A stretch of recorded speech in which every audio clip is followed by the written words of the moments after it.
today I again came with a new vocabulary of kitchen. So without wasting any moment, let's get started. जो first है, अगर आग जलाने वाले या फिर माचिस को कह सकते हैं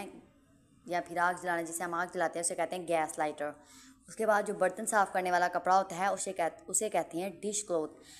और उसके बाद जो नाली को रोकने वाला होता है या फिर जो पानी नाली में जाने वाले को रोकता है उसे कहते हैं ड्रेन स्टॉपर। आगे गाड़ी में हम जो वाइपर से साफ़ करने वाला होता है उसे कहते हैं स्क्वीज। उसके बाद कूड़ा करकट को ठिकाने लगाना यानी गार्बेज डिस्पोजल। उसके बाद कांटा या छुरी जो सारा सामान होते हैं उन सारों को कहते हैं कटलरी। नेक्स्ट है रोटी को कहते हैं टोटीला या फिर चपाती, आप दोनों कह सकते हैं, और ब्रेड भी कह सकते हैं फ्लैट ब्रेड। नेक्स्ट है लस्सी को कहते हैं वे, रायता को कहते हैं मिक्स कर्ड, नान को कहते हैं फ्लैट मफिन, लौंग को कहते हैं क्लोव्स, अनारदाना को कहते हैं पोमीग्रेनेट सीड्स, छोटी इलायची को कहते हैं ग्रीन कॉर्डामन और बड़ी इलायची को कहते हैं ब्लैक कॉर्डामन, दालचीनी को कहते हैं सिनामोन और फेनल सीड्स को कहते हैं सौंफ, ज़ीरा को कहते हैं क्यूमन सीड्स, काली मिर्च को कहते हैं ब्लैक पेपर, आमचूर उसको कहते हैं मैंगो पाउडर, आंवला पाउडर को कहते हैं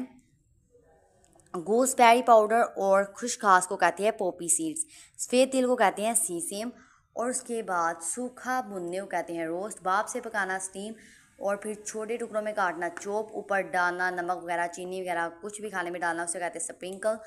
चावल वाले चम्मच को कहते हैं स्किमर और जो चकला होता है उसे कहते हैं रोलिंग बोर्ड और थाली को कहते हैं डिश, चीज़ों के डब्बे वगैरह उन्हें कहते हैं स्पाइस सैक, ब्रश तेल जो तेल लगाने के लिए ब्रश यूज़ करते हैं उसे कहते हैं ऑयल ब्रश और खाना खाने के लिए जो आप इस्तेमाल करते हैं चॉपस्टिक। और उसके बाद कढ़ाई को कहते हैं वोक, पीरे बनाने को कहते हैं मेक द डफ बॉल्स, रोटी बेलने को कहते हैं रोल आउट द ब्रेड, रोटी फुलाना पफ ऑफ द ब्रेड, रोटी पलटना फ्लिप द ब्रेड, मसाला पीसना ग्राइंड द स्पाइसेस, चीनी घोलने को कहते हैं डिसॉल्व द शुगर, थाली को कहते हैं प्लेटर, चाय दानी को कहते हैं टी पॉट, रोटी की टोकरी को कहते हैं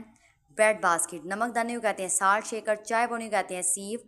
और उसके बाद या फिर इसे टी स्ट्रेनर भी कह सकते हैं और जिसमें बर्तन चम्मच वगैरह सारे डाल लेते हैं उसे कहते हैं डिश रैक, बर्तन रखने की जगह को कहते हैं dish washer. So this is all for today video. Let's meet in another next video. Till then, please like, share and subscribe.